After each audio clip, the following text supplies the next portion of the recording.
and welcome to the DOH Show, Canada's Drag Race Season 1, Episode 10 Review. I'm Ferris. And I'm Bambi, Dextrous, and we have another really exciting episode for you today. The girls return to the workroom after Jimbo's elimination. Goodbye, Jimbo!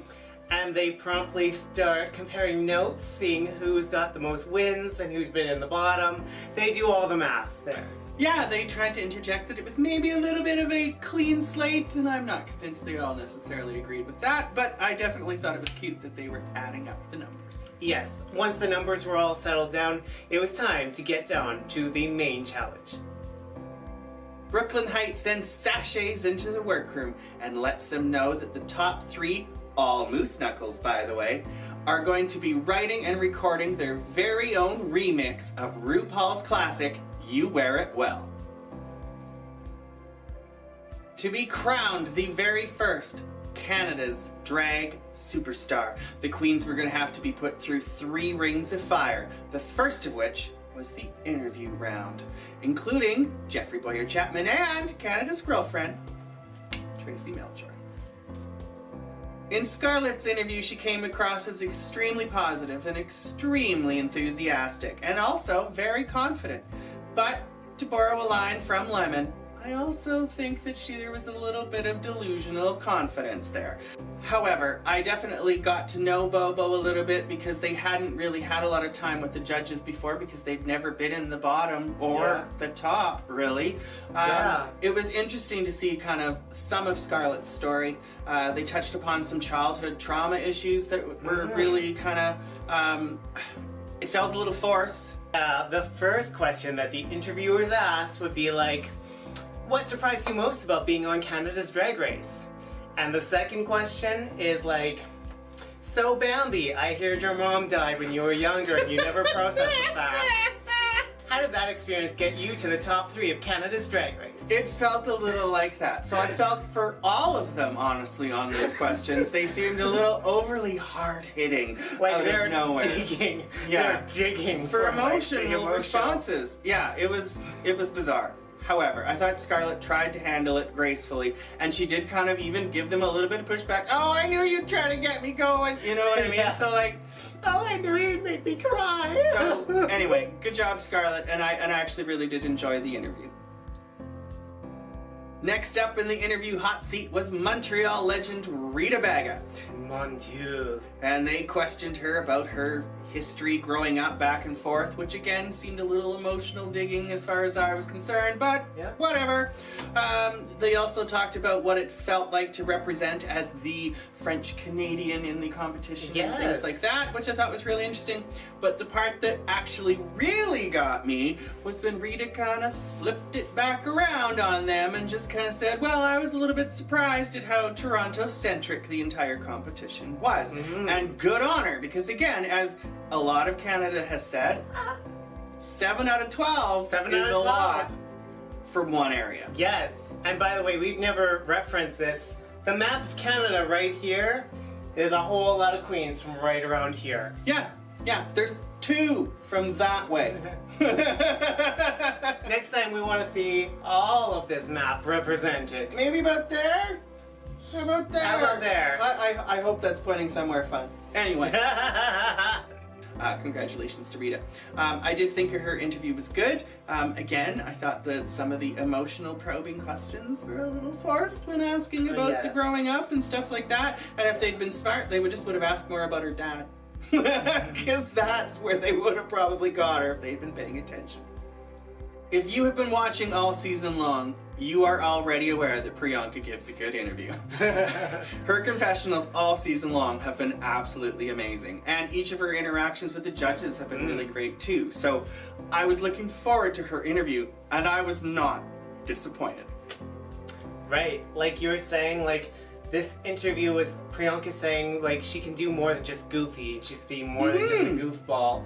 And I feel like that's the entire season Priyanka has been trying to prove that she's more than just a goofball, silly, campy queen.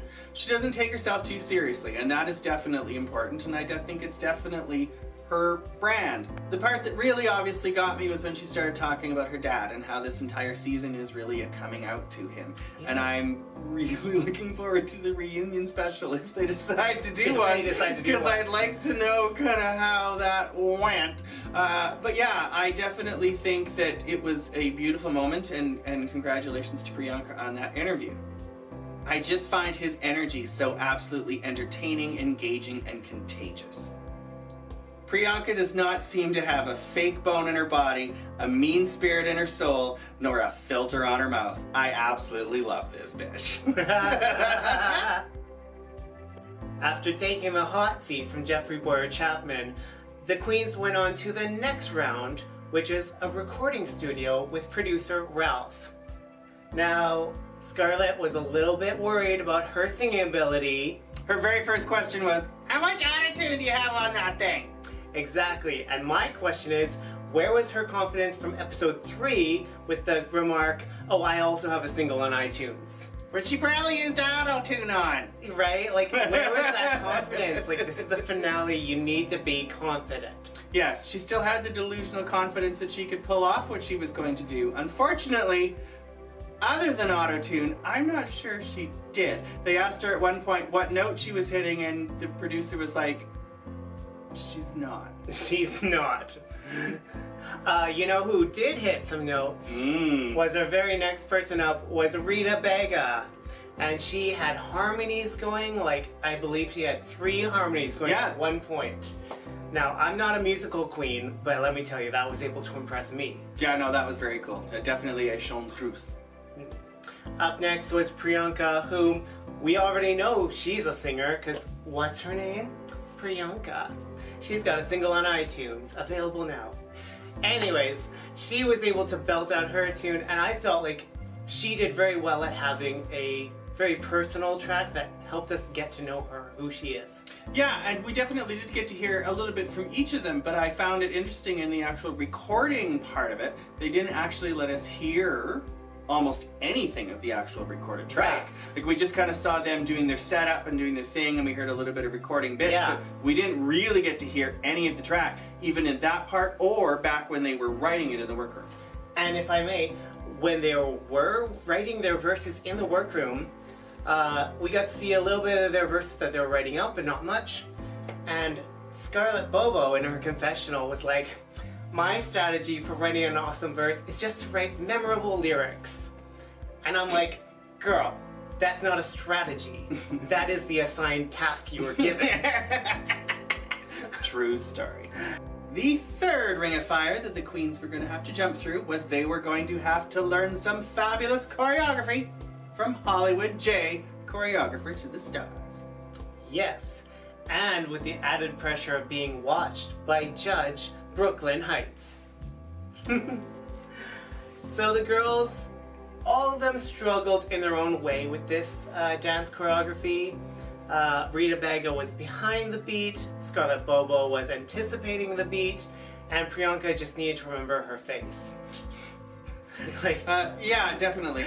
Rita was a little bit concerned because she is definitely the least of the dancers that were there. Yeah. Priyanka, as you say, definitely has those moments in absolutely everything that she needs to remember that she needs to be a little more poised. She needs a little more pageantry. As much as we love her personality, sometimes you gotta know when to just be like, no, I'm fine. I don't care if I want to puke on the inside. Right now, I'm looking good.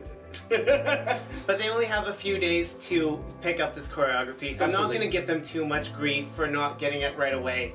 Not at all. All 3 of them did it certainly better than either of us would have, so I mean, what do we know? The very next day, the queens enter the workroom and get ready for their final runway. I'm a bit of a shady queen, so I will admit that my favorite comment at all was when Priyanka said, I cried so much this season! And then Bobo said, me too! And Priyanka turned and looked at her and said, yeah, but thankfully your face is so filled and frozen that no one will be able to tell. I just died. It was a good line. I mean, even the look on Scarlett's face as she was just like, I can't deny it. Like, Yeah. There's truth to that statement. I just thought it was absolutely brilliant. So anyway, yeah, that to me is shade. Anyway, yeah, no, I really enjoyed them talking about the season, and they each talked about the growth that they've been on and everything else. And yeah, no, it just gave us one last glimpse of to what their thoughts were about the entire season. Yeah, and of course, like, they're at the nitty-gritty end, so they're going to reminisce on the season, and it gives the editors a chance to, like, throw some flashbacks, of course, on the screen. Exactly. So anyway, this was their final chance, and they put on their final looks, and they got ready for the final runway. It was finally time for the final runway this season, and Stacey McKenzie came around the corner and she looked absolutely gorgeous. And then Brooklyn Heights came around the corner and she had like this Marilyn Monroe beautiful stunning look. Like, it was just absolutely gorgeous. So yeah, great job for both of them on bringing the coronation eleganza that would be coming later. Yes, it was then time to meet our guest host of the week, and that was Canada's girlfriend, Tracy Melchior. And she came out and she was not wanting to leave that spotlight at the end. She was posing and posing and posing, and it was absolutely gorgeous. The music starts, and the Northeastern Canadian version of RuPaul's You Wear It Well begins playing, with the queens doing their dance. Yeah, it was interesting. I don't honestly really remember any of their outfits, and I don't think that's really a good sign. Well, like, I can talk about their performances. Yes. Both Priyanka's and Scarlett Bobo's were memorable for the right reasons. I think they both hit their lines, they both hit their lyrics, and then the negative, I have to say, would go to Rita Baga for this one. Rita Baga still looked very scared on that runway. Understanding that they just learned this choreography like a day ago, so I'm not at all giving you grief. Yeah. But I could definitely see you weren't performing in your face. Thank God she had that verse with the harmonies. Like, I feel like that saved her and kept her from being in a low standing with the judges' eyes. I definitely think each of them managed to pull off some really good one-liners in their verse, so that was good to hear. And maybe a little bit thankful that I didn't get to hear some of their lines earlier, because maybe I would have been just like, okay, what else are you gonna give me? You know what I mean? So anyway, I thought they each did a good enough job. I thought Rita did fine, but I really thought from the edit that I watched that the other two were definitely more highlighted. Like, they were stronger than Rita, and I feel like the editors knew to focus on Scarlett and Priyanka just to save some face. Scarlett to me was a little bit all over the place and just seemed kind of like a really enthusiastic rocking cheerleader, and really never before reminded me more of Trinity the Tuck Taylor. It was almost scary. It looked like her little sister bouncing around there. That's correct. Well, it was. Like, you're not wrong. Anyway, so it was good. Don't get me wrong. I'm not critiquing it and saying that it was bad. I had never really seen that before. But again, as they said themselves, this was one of their first times to actually perform on the stage this season, because all season they've been safer in skits. Yes, Scarlett served it to us because, like, she's been saving it all season. She's always been safe. This was her chance to really shine on the dance floor. She let 10 weeks of energy out on that stage. I will give her that. That's so true. The judges, I feel like the judges were very nice this week. Yeah. They were very, like, everybody did so good. Well, I hate to say it, but it's standard reality judges in the finale. You know what I mean? Like, it was just, this is the best season we've ever done, and we love you all, and it doesn't matter what you did all season. Like, and they're not going to tear anyone to shreds. It's the kiss-ass part of the season, so I don't really take any critiques too seriously during this time. Exactly. You can't take any critiques too seriously in the finale, because everyone was, like, too nice. Like, I could spot some things that didn't go so right, and they were not pointing anything out. Yeah, they would have been read to filth 2 weeks ago. But whatever, it's the finale, and really it was just pointing out the best of the best at that point, and I don't blame them. So, yeah, all in all, it was fine. I'm never a big fan of the musicals. I'm never a big fan of these big dance numbers. I think it's all hype and ridiculousness, but what do I know? That's just not what I look for in the show. I get that a lot of other people really enjoy it. But yeah, it, to me, was just a fairly substandard RuPaul remix. previously mentioned, the runway this week was Coronation Eleganza. Rita Baga was out first as an alien goddess. Which was a fabulous throwback to her very first look when she walked into the workroom, where she was also an alien, and this was the fully realized alien who is now developed into the alien goddess to control the drag universe. Yes, like an alien who has evolved to her final evolution. It was wonderful. I really loved the entire story arc. I just thought that was a beautiful wrap around the entire 10 episodes. Yes, she did have a strong storyline this runway. Yes, she did. Yeah. I loved the choice of her color, the choice of her outfit. She used that iridescent green color-changing fabric. Yeah. And it really went along with the almost lizard-like alien storyline that she was giving to us.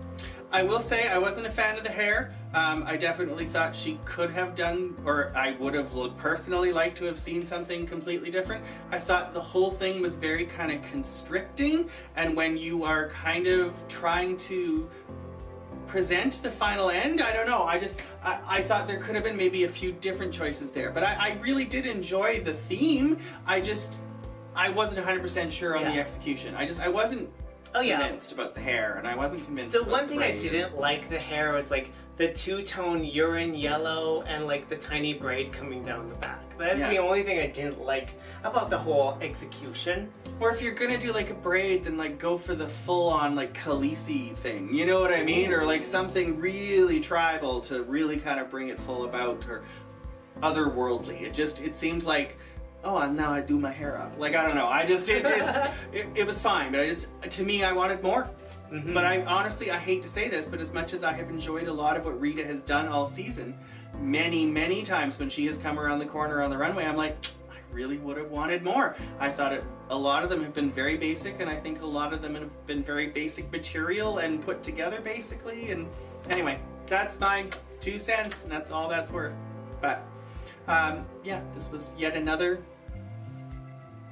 standard Rita look. Up next on the runway was Scarlett Bobo in this pink and black dress. That was kind of cool, but like out of character for her. Yes, as you can see from our map behind us, we have no issue with pink and black. I am a huge fan of the pink and black attack. However, I personally thought the dress was just a little strange. Like, it looked like kind of like a two-tone can-can dress, and I just wasn't convinced it had anything to do with the Scarlett Bobo brand.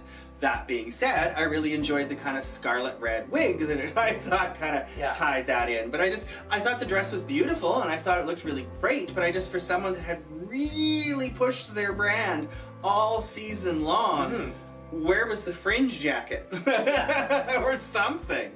Like, there was something missing about Scarlett's personality or her brand this week, and I felt like how amazing would it be for her to come out with a actual torch of fire and do her fire eating, or like smoke out the nostrils, and have one of her circus gimmicks, if you will, to come out on the runway with her to help connect the dots. It's just the entire season, everything was either rhinestoned or it had metal things on it, or something. There was something attachment that made her Scarlett Bobo. Whereas this was just kind of a basic black dress, as beautiful she lost, as it was. Scarlett lost Bobo on this runway. Yeah, it was all Scarlett, no Bobo. Last, but certainly not least on the runway, was Priyanka. And she was beautiful in the fitted dress representing her heritage with a very subtle Canadian color palette of white and red that reminds us of Canada. Girl, it was just stunning. It was one of the most beautiful outfits I have ever seen on a RuPaul stage. And not just because it was representing something that was so important to the person wearing it, but because the actual thing looked beautiful. Like, it was just, she looked gorgeous from head to toe, and I just was thrilled for her that she was able to realize that moment live on national television. Like I said, it was fitted and it was beautiful on her, but my favorite aspect of her runway was actually her narration going over top of it. Yeah. Talking about her heritage and why she exclaims Priyanka all the time, like what Priyanka means to her. It definitely made me feel like I was getting to know Priyanka for the first time this competition. And you could not stop the beaming smile from the moment she turned that corner, and it was just beautiful to see. Yes. So congratulations to Priyanka on just like an amazing runway. Well, all three of them on a great runway. All three of them on But- amazing runway. We may have shown slightly, have some favorites. But yes, definitely great job on all three of them, and we were very proud of all of our representatives this season. Speaking of which, the queens at that moment returned to the workroom where the producers were hoping to stir up some drama by including the previously eliminated queens. But it's Canada, everyone was cool. Yeah, there was definitely some high tension, highly edited footage of stare downs going on across the room, and then it was all just this big love fest of, oh my god, I missed you guys so much, and oh my god, like, I can't believe, like, you know, Juicebox, you're amazing, you didn't deserve to go home first. It was this giant love-in, and of course it was Canada. Yet again, just proved that Canada is full of some amazing human beings, and it was our reason for the season that these sisters were back together. After the Sissy Sisterhood reunion in the workroom, it was time to head back out on the stage and hear what the judges thought about the first round. The judges enjoyed everybody so much that they thought they all should perform for the Lip Sync for Your Life. A ménage à trois. A ménage à trois. So all three of them were out there to do a lip sync performance to Love Inc.'s You're a Superstar, and all three of them truly were. Scarlett had a reveal to show that she truly was Trinity the Tuck Taylor underneath, and Rita had a skirt to come off to show that she had an alien pantsuit underneath. Priyanka continued on with her outfit throughout, and all three of them gave a very memorable performance to the Love Inc. song. Scarlett Bobo was giving us all the tricks and the gimmicks because she had been saving it up all season long. As I said earlier, she had 10 weeks of energy to explode on that stage, and she used every single ounce of it. All three of them did a great job in the Lip Sync for Your Life. However, I worried that like Scarlett's tips and her tricks and her splits would all like culminate to her getting a surprise win of the season and the crown. She definitely outperformed the other two on that. Like, I will give her that. But I also, again, she kind of relied on the tricks. Swoop in. Whereas Priyanka gave a very emotional performance of the entire thing and sold the hell about it, which was nice to see because sometimes that's not what Priyanka gives. So again, I think it was going back to Priyanka wanting to show that she's not just a goofball. She's not just self-deprecating. She's actually there to sell the hell out of the song, and I really think she did. And that was her major hurdle this season, and she accomplished it in the final lip sync. The winner of Canada's Drag Race Season 1 receives an amazing crown and scepter from our friends at Amped Accessories. They win a year's worth of stays at Hilton hotels and $100,000 Canadian, which they can spend at their leisure. When all was said and done, it was announced that the winner of Canada's Drag Race Season 1 was, say their name, Mark? Priyanka! Yay! We've been a fan of Priyanka all season long, and we are absolutely thrilled that they were the winner. Going into the last few weeks, they are the one that I have absolutely been rooting for, and I think that they are by far the best representative of what Canada's drag could be. Are they necessarily the best drag queen in Canada? Are they the best drag queen out of those 10s? I don't know, and I don't honestly care, but I definitely think that they did an amazing season, and they had a fabulous time, and I really enjoyed watching them do it. And now we go to our small town correspondent in Wetaskiwin, Alberta, Jennie Talia. Oh my god, the finale of Canada's Drag Race. I'm a little emotional, not gonna lie, because this is it was a really good season. I was really happy with the cast. I was really happy with all the challenges, the whole show. 10 out of 10. I'm in love. Obviously my favorites are still kind of the same. However, I did start to kind of really like a lot of the other queens that I was like kind of not excited for at the beginning of the season, but I've ended up to love them all. So I'm really excited to see what they do with this experience. So if any of these Canada's Drag Race queens are watching, you all did amazing. You all brought a little something to the show, and it was amazing, and I can't wait to see what you all do with this experience. My review for the entire season was the show. This was phenomenal. I was so happy with every challenge. Everyone did so well.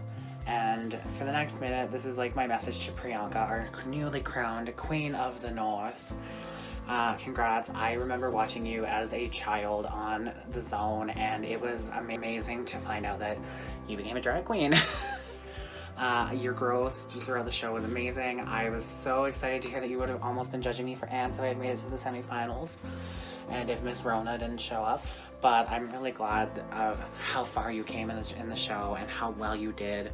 There were the times that you were in the bottom. However, everyone ends up in those areas at some points, and it was that fire you had to stay that proved to us all. My hands are crooked. That we can all do it no matter who we are or what we look like. We are all amazing in our bodies, and you did amazing. Oh, and finally, what's her name? Priyanka. So, overall, this was a great season. I'm sad that it's over. What am I gonna do Thursday nights now? But I hope for season 2, and this review from Dragging Our Heels has been fun to do. I really enjoyed it. I know I've been missing for a few weeks, but that's because of work and other stuff, but I promise you, I'll be back. Signing off for now, it's Miss Jennie Talia, the devil herself. Goodbye. Just kidding, I'm not goodbye. See you later. Thank you so much, Genitalia. What an awesome review of the entire season. What did you think of this season? Please comment below. We'd love to hear what you think. As always, feel free to like, share, and subscribe for more Dragging Our Heels content. Thank you to all of our correspondents that have given us their opinions all season long. It's been great to have you aboard. Most of all, we want to thank you. Thank you so much for watching, and who knows, we just might be back sometime down the road. Thanks for watching. Bye. Now we're gonna get out of drag and have sex. Yay! Stacey McKenzie took each of the groups and walked. Drag Coven even has interviews with each week's disappearing queen. Magic! Up next was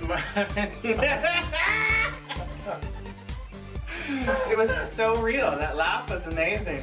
I have been a fan of Boa so far this whole journey, but this week was a bit of a letdown for me. That is so good. Up next was Lemon as Miss Fitz, and she played a lime. A lime. Oh, there's a shirtless man in our alleyway. Wow. Hi. He's the shirtless old man. Oh, ew. A somewhat surprising win for Rita, but before anyone could even question the decision, settle down. Rainbow Railroad. Who gave you sugar? That's all I was trying to say. So it could be anyone. Do all those things, like, share, subscribe, do all those things. Like, comment, and below. Oh my god, what am I saying? Booby. Say that or am I saying? Goodbye. We're finished. We're finished. Goodbye. Goodbye.